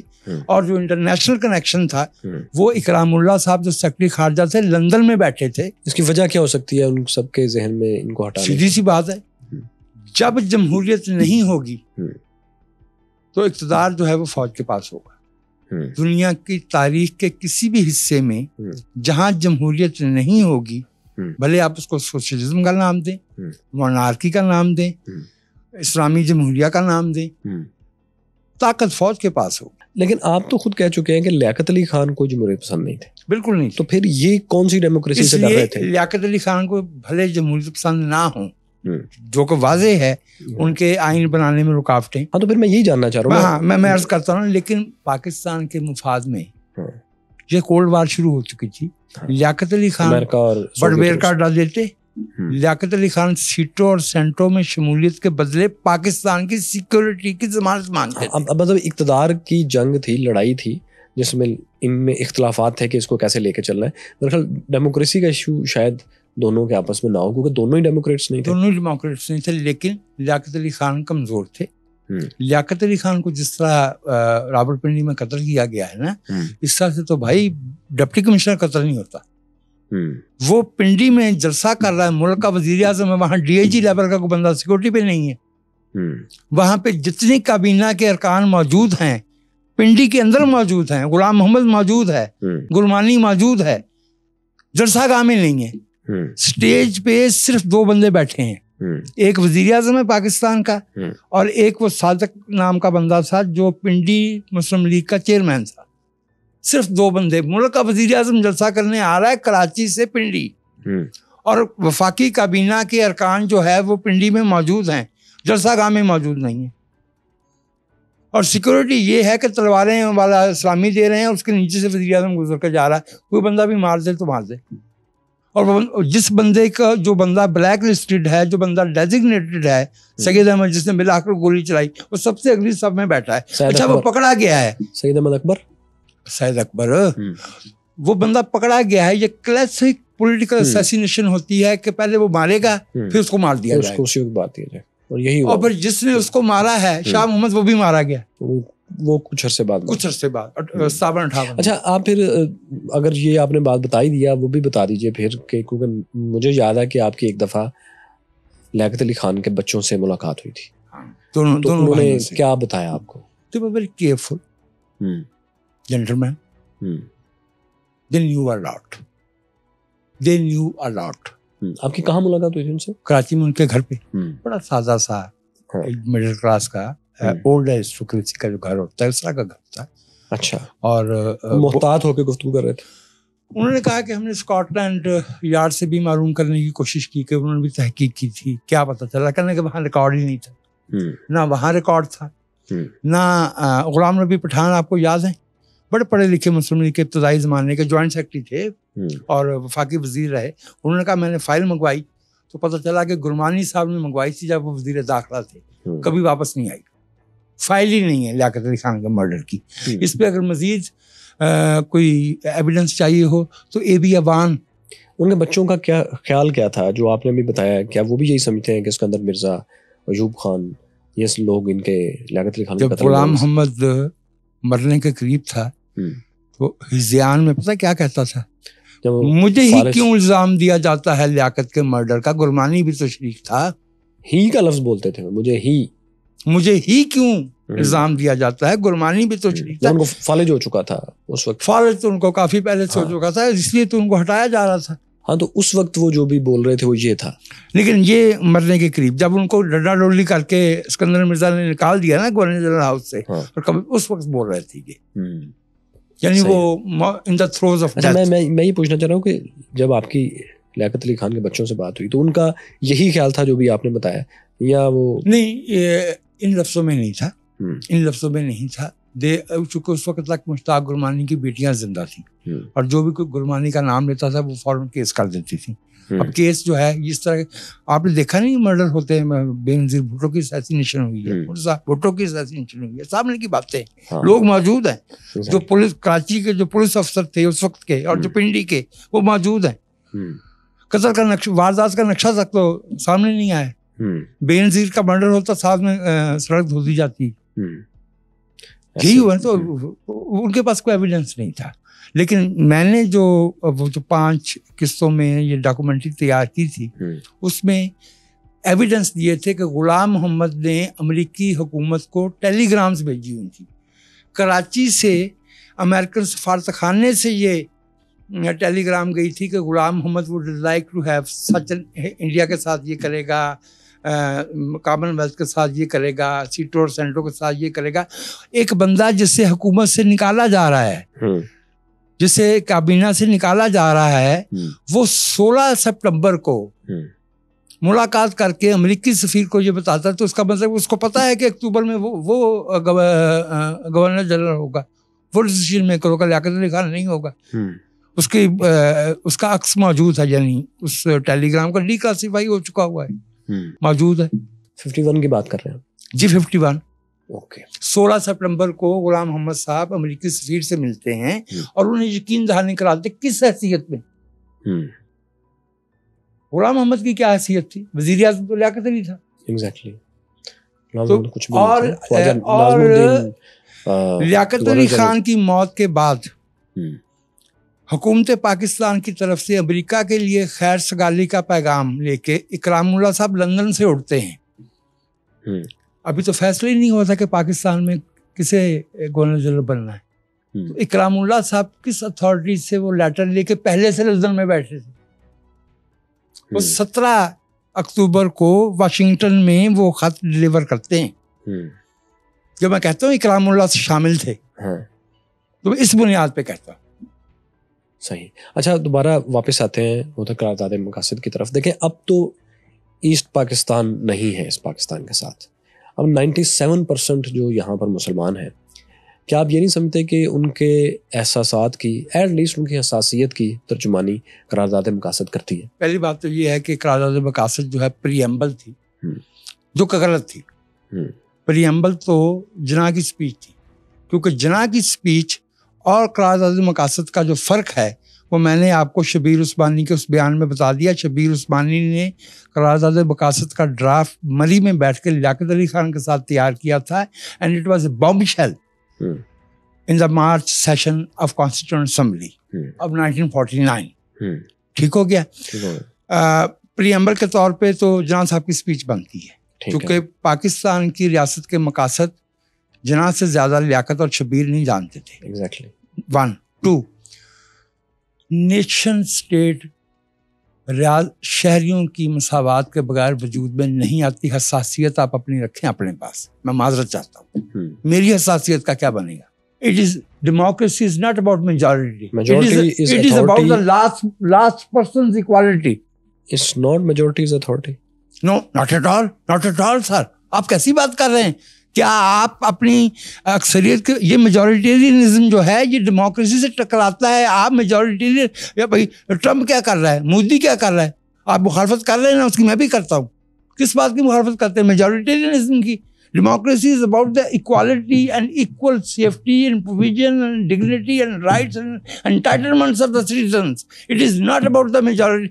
Single ہر نیشن اسٹیٹ میں میجورٹی گروپس ہوتے ہیں، منارٹیز بھی ہوتی ہیں. اس کا مطلب یہ کہ میجورٹی کو حق دے دیا جائے کہ وہ منارٹی کو ٹریمپل اپون کر دے، اس کو کچھ نہیں گزر جائے. تو وہ پھر بنیادی پرنسپل کیا ہے جس کے اوپر ڈیموکریسی میں آپ ووٹنگ کرتے ہیں؟ ایکوالٹی. اب دیکھیے جو ووٹنگ کرتے ہیں نا وہ صرف یہ ہوتا ہے کہ کسی بھی نقطے پہ جو ڈس ایگریمنٹ ہے اس کو حل کیا جاتا ہے. اس کی تعلق نیشن ہوڈ سے نہیں ہوتا، نیشنلٹی سے نہیں ہوتا. فائنینس بل پہ ہوتا ہے، تعلیمی پالیسی پہ ہو سکتا ہے، اور اس میں بھی آئین میں ترمیم ہے نا. اور یہ جو مولوی طفیل محمد نے فاروق عادل، ڈاکٹر فاروق عادل حیات ہے نا، ابھی کل ان کو حسن کارکردگی کا ایوارڈ دیا ہے نا پاکستان کی گورنمنٹ نے، حیات ہیں. ان سے پوچھ لیجیے کہ میاں طفیل محمد سے جب انہوں نے پوچھا کہ آپ نے 8ویں آئینی ترمیم کی حمایت کیوں کی، انہوں نے کہا ہم نے بہت بڑا بارگین کیا ہے. ہم نے قرارداد مقاصد کو نافذہ متن سبسٹینٹیو پارٹ بنوایا. 8ویں آئینی ترمیم کو بھی ذرا بتا دیں کیا. 8ویں آئینی ترمیم جب ضیاء الحق صاحب نے غیر جماعتی انتخابات کروا دیے تو مارشل لا اٹھانے کے، یعنی اس انتخاب سے پہلے انہوں نے پی سی او پروویژنل کانسٹیٹیوشنل آرڈر جاری کیا تھا. اس میں کچھ 97 آرٹیکل جو ہے دستور کے بدل کے اس کو پارلیمانی سے صدارتی کیا تھا. اس میں 58(2)(b ڈالی تھی جس میں زیادہ اختیار دیے گئے تھے وزیر اعظم کو ہٹانے کا. بیسیکلی یہ وہ مسئلہ تھا. یہ نہیں تھا، اس میں یہ بھی تھا، اس میں یہ بھی تھا کہ قرارداد مقاصد جو ہے وہ پریمبل نہیں، پریمبل کی کوئی سبسٹینٹیو حیثیت نہیں ہوتی. You can not invoke a preamble in a court of law. لیکن اب آپ کو بتانا کہ آئین کے آرٹیکل 2 میں اس کو شامل کر دیا گیا ہے نا. تو میرے بھائی اگر وہ سپٹمبر 1985 میں رات کے 11:30 بجے ڈنڈے کے زور پہ جس دھمکی کے ساتھ کہ اگر نہیں کرو گے تو مارشل لا نہیں اٹھائیں گے داخل کیا جا سکتا ہے، تو ہم اس کو جو ہے آرٹیکل 239 کے تحت امینڈمنٹ کر کے نکال بھی سکتے ہیں. اور ہم نے اس کا بدلا بھی ہے 2010 میں. اس میں فریلی کا لفظ جو تھا وہ شامل نہیں تھا 85 میں. آپ کس کی بات کر رہے ہیں؟ قرارداد مقاصد کے متن میں ایک لفظ ہے minorities will be allowed to worship freely. Freely کا لفظ 1985 میں omit کر کے اس کی جگہ پہ ایک اسٹیرک ڈالا گیا تھا. اس اسٹیرک کو ریموو کر کے فریلی کا لفظ ریسٹور کیا گیا تھا 2010 میں 18ویں آئینی ترمیم میں. تو اگر ہم وہ ریسٹور کر سکتے ہیں تو ہم آئین پاکستان سے قرارداد مقاصد بھی نکال سکتے ہیں. چونکہ ہمارے پاس آرٹیکل 239 موجود ہے جو ہمیں 2/3 میجورٹی سے، اور جب بھی ہمارے پاس 2/3 میجورٹی ہوگی، آج ہو 100 سال بعد ہو 200 سال بعد ہو، اگر پاکستان کو ایک نیشن اسٹیٹ بننا ہے تو قرارداد مقاصد کی کوئی جگہ نہیں. قرارداد مقاصد صرف مولوی کیا ہے، ادارہ تعلیمات اسلامیہ بورڈ بنایا تھا ممدوڑ نے، اس کو جو ہے وہ ایک مشاورتی نظریاتی کونسل بنائی گئی. اسے بھٹو صاحب نے جو ہے وہ آئین کا حصہ بنایا 73 میں، اور اس کے لیے 10 سال کی میعاد رکھی. پھر ضیاء الحق نے اس کو توسیع دی. پھر 1997 میں وہ ختم ہو گئی، لیکن اس کو رکھا ہوا ہے. اس کی آئینی حیثیت کوشچنیبل ہے، کسی بھی کورٹ آف لا میں اس کو چیلنج کیا جا سکتا ہے. اسلامی نظریاتی کونسل اپنی آئینی میعاد 1997 میں فائنل رپورٹ دے کے ختم کر چکی ہے. اس کا کوئی جواز نہیں ہے. وہ صرف اس لیے رکھا ہوا ہے کہ مولویوں کے شر سے حکومتیں ڈرتی ہیں. یار اسلامی نظریاتی کونسل تو بہت بڑی بات ہے. یہاں تو ایک حلف میں ایک مفروضہ تبدیلی پہ سمجھ گئے نا آپ؟ ہاں میں سمجھ گیا ہوں. فرانس میں کہ سفیر کو بدلوانے نکلے تھے، 8 پولیس افسر مروا دیا، اور معاہدہ کس میں ہوتا ہے؟ آرمی چیف میں، عقیل ڈیڈی میں اور مفتی منی میں. وہ کیسے فریق ہے؟ وہ کیسے فریق تھے؟ تو پاکستان کی پولیٹیکل لیڈرشپ نے اپنے آپ کو مولوی کے ہاتھوں یرغمال بنا دیا ہے. اس میں تو آپ یہ نہیں سمجھتے کہ کچھ طاقتور لوگ علماء کو اپنی پروکسیز کے لیے استعمال کرتے ہیں؟ ایسا تو آپ طاقتور کہہ رہے ہیں. جی ہاں، اسٹیبلشمنٹ میں فوج ان کو یوز کرتی ہے. اس میں کیا شک ہے؟ اس میں کیا شک ہے؟ تو یہ دونوں اصل میں اکیلے مولوی کو اور ملا کو ہم قصوروار نہیں قرار دے سکتے. ان کو استعمال کیا جاتا ہے. اور آپ نے یہ بھی دیکھا ہے کہ جب اسٹیبلشمنٹ بائی ڈیفینیشن ہوتا ہی نیکسس ہے ویسٹرن انٹرسٹ کا. اس میں صرف ملا نہیں ہے، اس میں صرف جرنیل نہیں ہے، اس میں جج بھی ہے، اس میں بروکریٹ بھی ہے، اس میں بڑا کاروباری بھی ہے. شوگر مافیا اس کا بہت بڑا حصہ ہے. میں نے کارپوریٹ سیکٹر کہا نا، وہ ہے. اچھا سر، مجھے آپ بتائیے کہ آپ کے ایک دوست ہوا کرتے تھے ڈاکٹر صفدر محمود صاحب. وہ قرارداد مقاصد کے حق میں بہت کچھ لکھتے رہے. انہوں نے غالباً یہ جنم شرف کے دور میں لکھا کہ وہ لکھتے ہیں کہ میں یعنی صفدر صاحب جب قرارداد مقاصد پر دستور ساز اسمبلی کی بحث پڑھ رہا تھا تو مجھے احساس ہوا کہ جس بات نے اقلیتوں کے خدشات رفع کیے اور انہیں مطمئن کیا وہ نقطہ یہ تھا کہ اللہ تعالیٰ نے یہ اختیار، یہ اتھارٹی پاکستان کی ریاست کے عوام کو منتقل کیا ہے یہ اتھارٹی. گویا اقتدار اعلیٰ کا یہ اختیار پاکستان کے عوام کو دیا گیا ہے، نہ کہ صرف پاکستان کے مسلمانوں کو. اس کا مطلب یہ ہے کہ اس اختیار میں پاکستان کے تمام شہری مذہب کی تمیز کے بغیر شریک ہیں. ڈاکٹر صفدر صاحب آپ کے دوست تو اس کا مطلب یہ لے رہے ہیں؟ ہاں ڈاکٹر صاحب بھلے آدمی تھے اور تاریخ میں سب کا کردار جو ہے وہ محفوظ ہے. میرے خیال میں پہلی غلطی تو اس میں یہ ہے کہ ان کا یہ کہنا کہ اقلیتیں مطمئن ہوئی تھیں. دستور ساز اسمبلی میں 12 مارچ 1949 کو جو 10 غیر مسلم ارکان موجود تھے ان میں سے ایک نے بھی اس قرارداد کی حمایت نہیں کی، تو مطمئن وہ کاہے سے ہوئے تھے؟ ایک. دوسری بات، ہم by virtue of being citizens of Pakistan اس ملک کے حاکم ہیں، whether directly, that is by contesting an election, or indirectly by voting. تو ہمیں اپنی حاکمیت میں یہ توسل یا یہ جو واسطہ ڈالا گیا ہے اللہ کی کیونکہ اللہ کا تصور یا پرسیپٹ جو ہے وہ ایک مذہبی پرسیپٹ ہے، اور مذہب جو ہے وہ اتفاق رائے یا بحث یا مباحثے کی بات نہیں ہوتی. اسی سے فائدہ اٹھاتے ہوئے کیا آپ کو ظفر عثمانی رپورٹ یاد نہیں ہے جس میں کہا گیا تھا کہ سیاسی جماعتیں غیر اسلامی ہیں؟ اس میں جب ضیاء الحق صاحب مرے وہ کاپی ان کے پاس تھی، اس C-130 میں موجود تھی، اس میں ساتھ لے کے پھرتے تھے.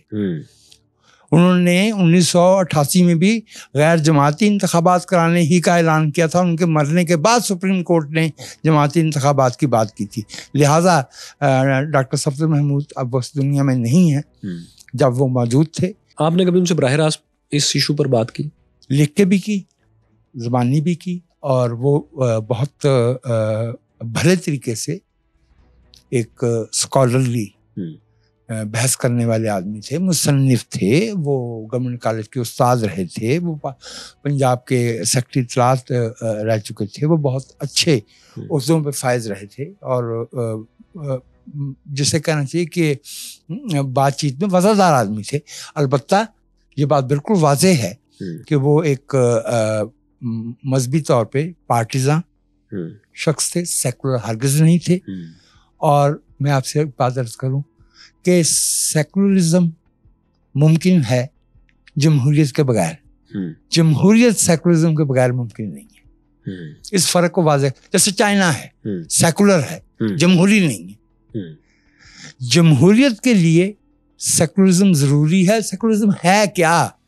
ان ون ورڈ کہ ریاست عقیدے کے معاملات میں غیر جانبدار ہوگی اور عقیدے سے ماوراء ہر شہری کے یکساں حقوق، انٹائٹلمنٹس، ڈگنیٹی اور پروٹیکشن کی ذمہ دار ہوگی.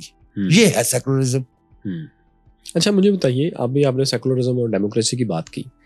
اس وقت جو ہے پاکستان ایک ایسی جگہ پر ہے ایک دفعہ پھر جبکہ جہاں کے ایک اصول پسند انسان جو تمام انسانوں کو برابر سمجھتا ہے اور جمہوری ویلیوز پر یقین رکھتا ہے وہ بڑی مشکل میں ہے کہ وہ ایک گروپ وہ ہے جو آج پرو اسٹیبلشمنٹ ہے, ایک گروپ وہ ہے جو کل پرو اسٹیبلشمنٹ تھا.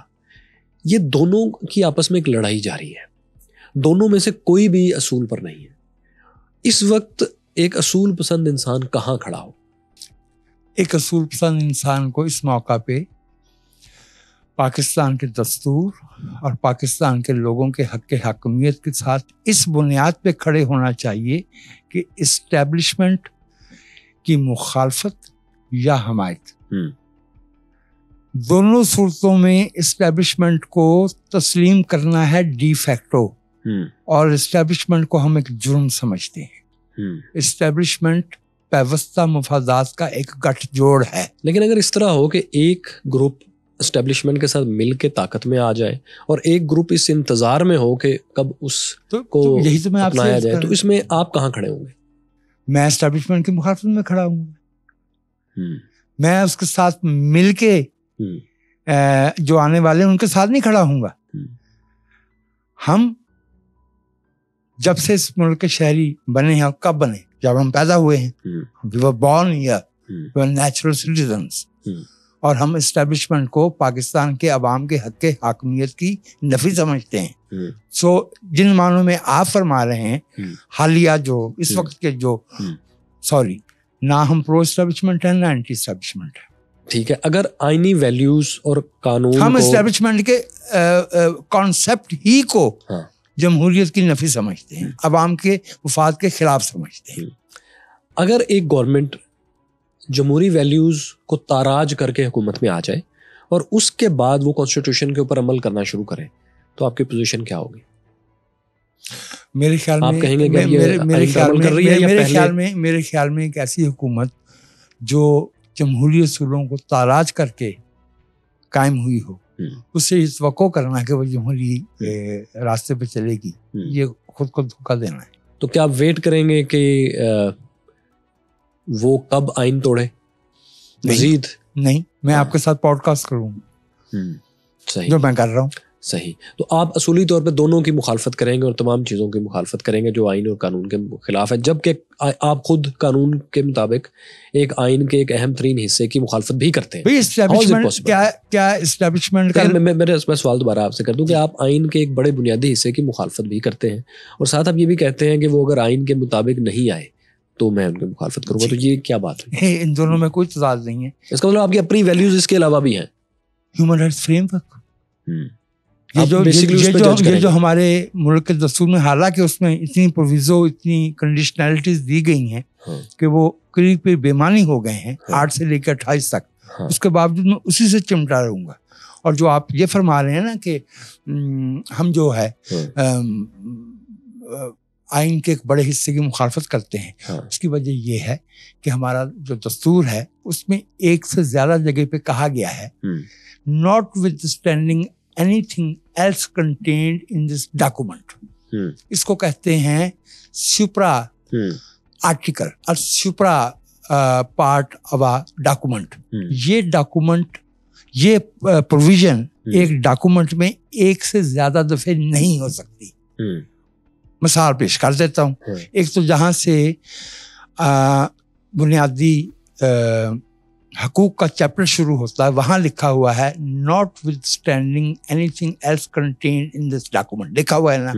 دوسرا جہاں پہ 227 ہے جو کہتا ہے کہ تمام قوانین اسلام کے تابع ہوں گے. ہمیں تو پتا تھا کہ اسلام کے تابع ہونے کا مطلب ہوگا جھگڑا, چونکہ پھر اسلام کی تشریح کا سوال پیدا ہوگا. اختیار ہے وہ ملا کے پاس ہے اور بیسکلی آپ اسی کو نہیں. میں یہ کہہ رہا ہوں کہ ان دونوں میں سے کون سی کلاس جو ہے وہ سپرا کلاس ہے جو بنیادی اصولوں کو کہتی ہے کہ باقی جو بھی لکھا ہے یہ اس سے اوپر ہے, یا وہ 227 یا وہ 230 یا وہ 310 جو فیڈرل شریعت کورٹ قائم کرتی ہے.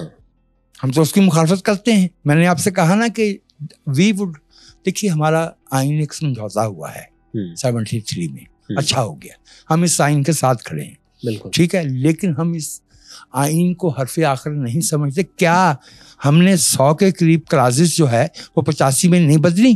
کیا ہم نے سپٹمبر 2003 میں نہیں بدلی؟ کیا ہم نے 2010 میں فوری بات بدلی ہے. 7 ترامیم تو اس وقت کی ہیں بھٹو صاحب نے مئی 77 تک.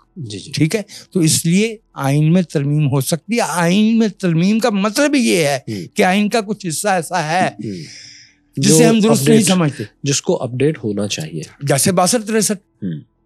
اچھا, آپ اس میں پھر کیا فرق کریں گے کہ جب ہم اس بات پہ تنقید کرتے ہیں کہ اگر ہم یہ آئین میں لکھا ہے کہ کوئی بھی چیز اسلام سے, مذہب سے ماورا نہیں ہوگی, تو پھر ایک دفعہ ہمارے خیال میں پاور علماء کے پاس جاتی ہے, کیونکہ پھر تشریح انہوں نے کرنی ہے اسلام کی, مذہب کی. اسی طرح آئین کی تشریح یا انسانی حقوق کی تشریح وہ بھی تو کسی اور نے ہی کرنی ہے نا, آئین خود تو نہیں کرے گا. نہیں, تو وہ آئین کے اندر یہ اختیار جو ہے آئین کی تشریح کا, یہ سپریم کورٹ کے پاس ہے, اور سپریم کورٹ ایک آئینی ادارہ ہے. علماء کوئی آئینی ادارہ نہیں ہے. علماء جسے کہا جاتا ہے یہ self appointed custodians of faith ہیں. دے ڈو ناٹ ریپرزینٹ می. بھلے میرے ماں باپ مسلمان ہوں, ٹھیک ہے, بھلے میری کوئی بھی شناخت ہو, میں کرسچن ہوں, ہندو ہوں, مسلم ہوں, کوئی دوسرا شخص میرے فیتھ کا کسٹوڈین نہیں ہو سکتا, نہ مجھے ریپرزینٹ کر سکتا. Faith is not a corporate entity. ایک ہے نا شریعہ کونسل پاکستان میں. کون سی شریعہ کونسل؟ وہ سیلف اپوائنٹڈ ہے. آپ وہ علماء کونسل کی بات کر رہے ہیں, اس کی کیا آئینی حیثیت ہے؟ اس کی کوئی آئینی حیثیت نہیں. سیلف اپوائنٹڈ ہے. ہر ملا سیلف. یہ سعد رضوی کیا ہے؟ یہ طاہر اشرفی کیا ہے؟ یہ تقی عثمانی کیا ہے؟ شیخ الاسلام جسے کہتے ہیں. یہ جو ابھی میں نے رفیع عثمانی کا حوالہ دیا نا, میں نے آپ کو بتاؤں, رفیع عثمانی صاحب نے, وہ کاملہ والے اجلاس سے بات شروع ہوئی تھی, وہاں یہ کہا کہ قائد اعظم نے شبیر احمد عثمانی کو اپنا باپ کہا تھا. اچھا, قائد اعظم کا مزاج ایسا تھا کہ کسی قانونی ضرورت پہ انہوں نے اپنے سگے باپ کو باپ کہہ دیا تو کہہ دیا, وہ کسی کو باپ نہیں مانتے تھے. جناح صاحب کی آفیشیل ڈیٹ آف برتھ ہے یا ایئر آف برتھ ہے 1876, اور پتہ ہے شبیر عثمانی کی ایئر آف برتھ کیا ہے؟ 1887. نکال کے دیکھ لیں. اپنے سے 10 سال چھوٹے کو جناح باپ کہہ رہا تھا, اور اس شخص کو جو 1944 میں مسلم لیگ میں آیا, اور جناح کون, جو 1906 میں ہندوستان کی آزادی کے لیے لڑ رہا تھا, جو 1916 کے میثاق لکھنؤ میں شریک تھا, جو پہلی لیجسلیٹو اسمبلی 1910 میں الیکٹ ہوئی, اس کا ممبر تھا بامبے سینٹرل سے محمدن کے نام سے. آج پاکستان میں محمدن کا لفظ استعمال نہیں ہوتا. تو یہ ہم علماء کو دیکھیے, بطور انسان کے, بطور شہری کے, ہم اپنے میں علماء کے درجے میں کوئی فرق نہیں سمجھتے. وہ ہمارے برابر ہیں, احترام میں, حقوق میں, عزت میں, ہر چیز میں. لیکن اگر کوئی شخص اپنے کسی معوضہ, مزعومہ یا سیلف اسیومڈ مذہبی سٹیٹس کی وجہ سے ہم پہ اپنی حاکمیت قائم کرنا چاہے گا, ہم اس سے انکار کریں گے دو ٹوک. فیڈرل شرعی عدالت جو ہے, کیا یہ آئینی بندوبست نہیں؟ اس لیے کہ اس میں ملزم جو ہے وہ غیر مسلم ہو سکتا ہے, اس میں جج غیر مسلم نہیں ہو سکتا. یہ ڈسکریمنیشن نہیں تو اور کیا ہے؟ اور فیڈرل شریعت کوڈ ہے کیا؟ جب ہمارے پاس سپریم کورٹ موجود ہے, یہ وہی فیڈرل شریعت کوڈ نہیں ہے جس نے پہلے رجم کی سزا کو جو ہے وہ قبول کیا, اور پھر دباؤ میں آ کے جو ہے وہ کہا کہ رجم کی سزا موجود نہیں ہے. کیا یہ وہی فیڈرل شریعت کوڈ نہیں ہے جس نے پہلے حدود آرڈیننس کو قبول کیا, پھر 2006 میں پروٹیکشن آف ویمن میں اس کو واپس لیا, اور کانفلیشن تھا نا ریپ اور ایڈلٹری میں, اس کو واپس لیا. یہ فیڈرل شریعت کوڈ جو ہے یہ پاکستان کے عوام کے حقوق پہ ڈاکہ ڈالنے کا ایک انسٹرومنٹ ہے. مذہب کے نام پہ جو لیجسلیشن کی جاتی ہے وہ کوئی معاشرے کو بہتر بنانے کے لیے نہیں کی جاتی, کیونکہ کرمنل لا کا بلکہ پوری جورسپروڈنس کا بنیادی اصول یہ ہے کہ قانون کا مقصد کوئی خاص اخلاقی نمونہ مسلط کرنا نہیں ہے, بلکہ معاشرے میں رہنے والے تمام لوگوں کو تحفظ دینا ہے. کیا پاکستان کے آج کے قوانین میں اور آئین میں ڈسکریمنیشن موجود نہیں ہے؟ کیا آئین میں ڈسکریمنیشن موجود نہیں ہے؟ کیا ہے؟ کہا نہیں کیا کہ یہ پبلک آفس جو ہے یہ فلاں عقیدے کے لوگوں کو ملیں گے, اور بائی امپلیکیشن اور بہت سے عہدے ہیں جن سے انہیں محروم کر دیا جاتا ہے. کیا ہمارے قوانین میں ڈسکریمنیشن موجود نہیں ہے؟ ایگزیکٹلی ہے. اس کو اپارتھائڈ اسٹیٹ آپ کہہ سکتے ہیں یا نہیں؟ I won't go that far. I won't go that far.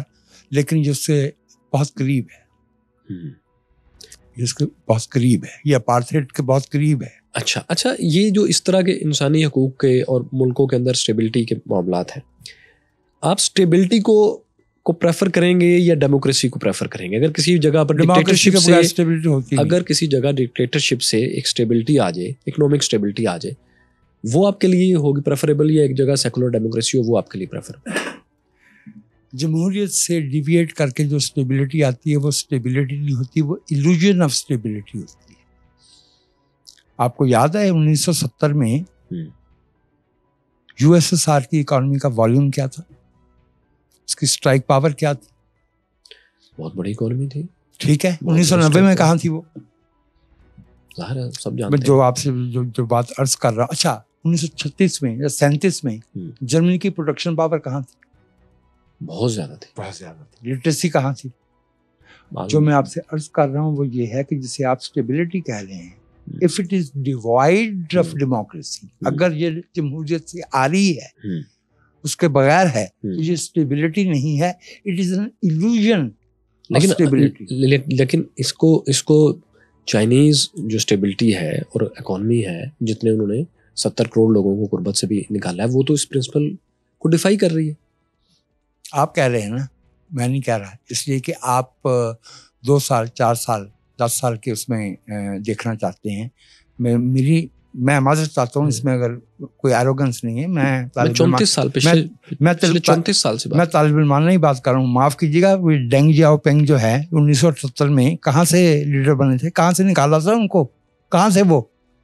وہ ایجوکیشن حاصل کرنے گئے تھے. ہاں، وہ تعلیم حاصل کرنے گئے بچے. وہ والی تعلیم جو ہے وہ بہت اچھی ہوتی ہے. اس وقت 10 لاکھ مسلمان چائنا میں وہی تعلیم حاصل کر رہے ہیں. کرنسکی یوکوف کا نمبر 2 سوویت فوج کا سیکنڈ ورلڈ وار میں کہاں تھا جب جنگ شروع ہوئی؟ اور جب اس کو بلایا گیا اسٹالن کے سامنے لایا گیا تو اس نے پوچھا کہ where have you been? He said, Comrade Stalin, I was in jail, I was in prison. Very nice time to be in prison. A war is going on. Go to the front. Democracy جہاں نہیں ہوگی، جسے آپ stability کہتے ہیں، وہ stability نہیں ہے، کیونکہ وہ ومزیکل ہوگی. وہ ومزیکل ہوگی اور اس کو کسی بھی وقت جو ہے وہ اس کا پانسا پلٹ جائے گا. اگر آپ 34 سال گنوانے، پھر میں پچھلے سالوں کے اعداد و شمار گنوانے شروع کر دوں گا. نہیں، ابھی اس تفصیل میں ہم نہیں جائیں گے. میں بھی نہیں جا رہا، میں بھی صرف اصول ہی بیان کر رہا ہوں. اوکے، اچھا، تو اس کے مقابلے میں ایک کوشچن اگر اس سائڈ کا کیا ہے، میں دوسری سائڈ پہ بھی آپ سے پوچھنا چاہوں گا کہ ویسٹرن کیپٹلسٹ جو ڈیموکریسی ہے، ان سٹینڈرڈز پر جو انہوں نے قائم کی ہے، وہ بھی تو آپ دیکھیں اپنے اصولوں سے انحراف کر چکی ہے. World order, rule based world order پر خاص طور پر مڈل ایسٹ میں کولیپس ہو چکا ہے. کہ انہوں نے مڈل ایسٹ میں ایک ایسا ملک انہوں نے کھڑا کیا ہے جو کسی بھی عالمی قانون کو نہیں مان رہا، اور پورا ویسٹ اور امریکہ خاص طور پر ان کے ساتھ کھڑا ہے. میری مراد اسرائیل سے. کیا آپ نہیں سمجھتے کہ ورلڈ آرڈر ان کی اپنی کوششوں سے کولیپس ہو رہا ہے؟ سیکورٹی کونسل میں 5 مستقل ارکان میں سے کتنے ارکان نے اسرائیل کے خلاف ووٹ دیا؟ 4. امریکہ نے ابسٹین کیا ہے. Very good. سنکیانگ میں جو ہے وہ 10 لاکھ سے زیادہ مسلمان قید ہیں. 10 لاکھ سے کافی زیادہ ہیں. 18 یورپین ممالک جو ہے انہوں نے اس پہ احتجاج کیا ہے. کسی ایک مسلم میجارٹی ملک کا نام لیں. آپ کو اسرائیل، دیکھیے اسرائیل کا جھگڑا جو ہے وہ ٹیریٹوریل ہے. جو وہاں کے رہنے والے ہیں ان کو فورسبلی ریموو کیا جا رہا ہے. ہیومینیٹیرین کوسچن ہے، وار کا کوسچن ہے. We are pacifists. We are with the people of Palestine. اس میں تو کوئی دو رائے نہیں ہے. اور اس میں انٹرنیشنل آرڈر کے ہم اپنے اصولوں کو بیان کرنے میں انٹرنیشنل آرڈر یا کسی ویسٹرن پاور کے یا کسی امریکہ کے یا کسی برطانیہ کے یا کسی رشیا کے یا کسی چائنا کے تابع نہیں ہے. یہ جو میانمار میں لوگوں کو ٹارچر کر کے درختوں سے لٹکا کے جلایا جا رہا ہے، اس کے پیچھے چائنا کھڑا ہے. چائنا تو نہیں، یہی دیکھیں نا، یہ میں کہنا چاہ رہا ہوں کہ ورلڈ آرڈر آپ کو یوں نہیں لگتا کہ کولیپس کی طرف جا رہا ہے؟ نہیں، کولیپس میں ہو بھی سکتا ہے فرینکلی، کیونکہ دیکھیے جس دنیا میں اتنی آرمامنٹ موجود ہے، جو دنیا کو ایک سے زیادہ دفعے تباہ کر سکتی ہے, جو پوری انسانیت کے لیے ایگزسٹینشل تھریٹ ہے. تو وار کا کوشچن آ جاتا ہے, فورس کا کوشچن آ جاتا ہے. میں تو اس کو تسلیم نہیں کرتا, ظاہر ہے کہ میں تو پیسیفسٹ ہوں, ٹھیک ہے نا, لیکن ظاہر ہے کہ یہ ایک مکالمے کے ذریعے ہی ہوگا. اس میں جو ہے وہ یہ نہیں ہو سکتا کہ ہم چیری پکنگ کریں. ہم جو ہے وہ پیلسٹائن کے سوال پہ تو بات کریں, لیکن ہم جو انڈیا میں 25 کروڑ مسلمان جو ہے وہ ان کے خلاف ڈسکریمنیشن ہو رہی ہے, مودی صاحب وہاں میجورٹیرینزم لے کے آ رہے ہیں نا, لا چکے ہیں آلموسٹ, لا چکے ہیں. پاکستان میں بھی یہ مسئلہ ہے, پاکستان میں بھی یہی مسئلہ ہے, اور بھی دنیا کے بہت سے ممالک میں یہی مسئلہ ہے. لیکن میں اسی لیے ہم جہاں بھی وہ ہوگا اس کی مخالفت کریں, کوئی شک نہیں. جہاں بھی تمام انسانوں کو برابر نہیں سمجھا جائے گا, ہر لحاظ سے ہم اس کی مخالفت کریں گے, اور ہم اس کو ایڈوکیٹ کریں گے کہ انسان برابر ہے کسی بھی شناخت کے بغیر. اچھا, آخری سوال جو اسی سے لنک ہے کہ ورلڈ آرڈر پہ, آپ کو نہیں لگتا کہ کئی جگہ پر جنگیں بڑی بڑی چھڑ چکی ہیں جن کا اینڈ سمجھ میں نہیں آ رہا, نہ صرف اس جنگ کا اختتام سمجھ میں نہیں آ رہا بلکہ اس کانفلکٹ جس کی وجہ سے جنگ شروع ہوئی وہ بھی پھیلتا ہوا نظر آ رہا ہے. ایسٹ یورپ میں, یوکرین میں آپ دیکھیں, ادھر مڈل ایسٹ میں آپ دیکھیں, برما اور چائنا کی بات کی, چائنا کے اس طرح سے تو نہیں لیکن ترکمانستان کے نام پر جو ایک تحریک ہے جو کہ داعش بھی ISK اس کے ساتھ ہے, پاکستان نہیں, ہم تھوڑی اس کے ساتھ ہیں. اچھا, اسی طرح افریقہ میں جو سوڈان میں دوبارہ سارے مسائل شروع ہو گئے. آپ کو نہیں لگتا کہ ہم ایک تھرڈ ورلڈ وار کے ابتدائیے میں داخل ہو چکے ہیں, اس کے دباچے میں آ چکے ہیں؟ آپ کو یہ بات 68 میں جب ویتنام جاری تھا, 53 میں جب کوریا کی جنگ ہو رہی تھی, جب 76 میں بیروت کی لڑائی ہو رہی تھی, جب 82 میں سابرار شتیلا پہ حملہ ہو رہا تھا, جب 8 برس جو ہے وہ ایران اور عراق لڑ رہے تھے, جب عراق نے کویت پہ قبضہ کیا تھا. سادہ بات یہ ہے کہ سیکنڈ ورلڈ وار کے بعد جو اسلحے کا کاروبار ہے وہ پراکسی وارز پہ کھڑا ہے, اور یہ جو ورلڈ آرڈر ہے it needs a major revision, and unfortunately at the moment جو گلوبل سین ہے اس پہ synergy appears to be surrendering space, لگتا یہ ہے. As a pacifist, as a democrat, I prefer to be on the optimistic side, کیونکہ میں سمجھتا ہوں کہ انسان جو انائلیشن آف ہیومن ریس ہے یہ افورڈ نہیں کرتے. بہت دفعہ آپ کو یاد ہے کیوبن میزل کرائسس, تو بہت ہی قریب پہنچ گیا تھا معاملہ. ادھر کینیڈی کے دور میں, کینیڈی تھا, ادھر خروشچف تھا. تو بہت دفعہ یہ ہوا ہے, کسی بھی وقت یہ ایک بڑی کیٹاسٹرافی میں بدل سکتا ہے. یہ خدشہ موجود ہے بیکاز پاپولسٹ لیڈر جس طرح ہر جگہ آ رہے ہیں, اصل میں زیادہ پرابلم پاپولسٹ لیڈر اس وقت جو ہے بدقسمتی سے انڈیا میں بھی ہے, چائنا میں بھی ہے, رشیا میں بھی ہے, اور امریکہ میں ویری لائکلی.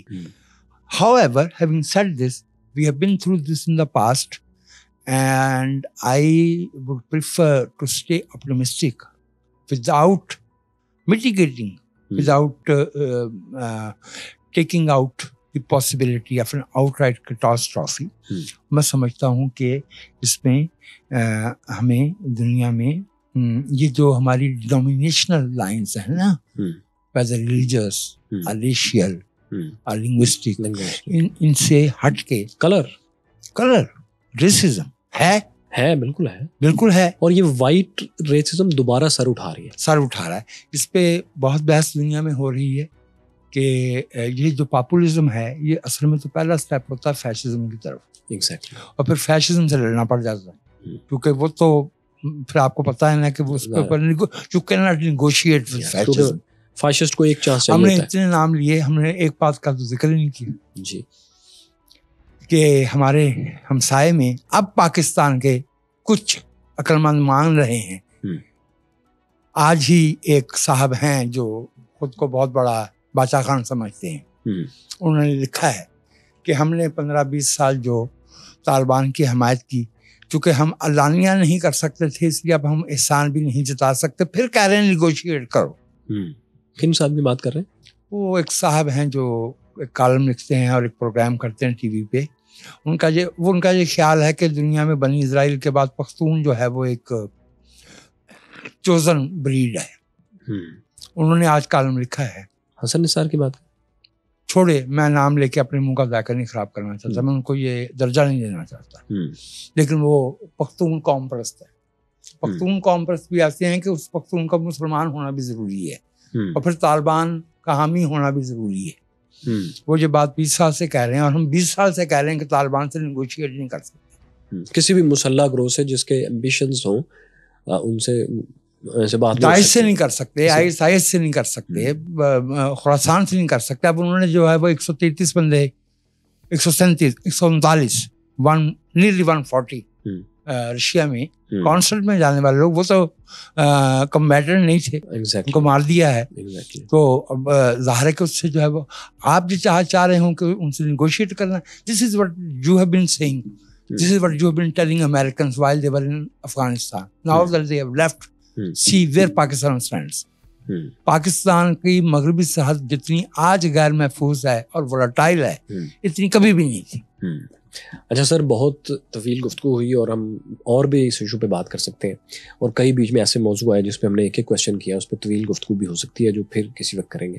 ابھی دوستو ہمارا موضوع یہ تھا کہ قرارداد مقاصد جو پاکستان کے آئین کا ابتدائیہ ہے, دیباچہ ہے, اس کے اوپر وجاہت مسعود صاحب کی کیا رائے ہے, سیکولر ویو پوائنٹ کیا ہے, اور میں نے کچھ ڈاکٹر صفدر محمود کے حوالے سے بھی باتیں آپ کے سامنے رکھی جو انہوں نے لکھی ہیں. امید ہے آپ نے اس سے بہت کچھ سیکھا ہوگا, کچھ نئے کویشچنز آپ کے ذہن میں آئے ہوں گے, سوالات آئے ہوں گے, آپ انہیں کمنٹس میں ضرور لکھیے. ہم کسی اور پروگرام میں اس پہ پوچھیں گے یا اس کے اوپر آپ کو کسی ویڈیو میں بتائیں گے. شکریہ دوستوں, تھینک یو.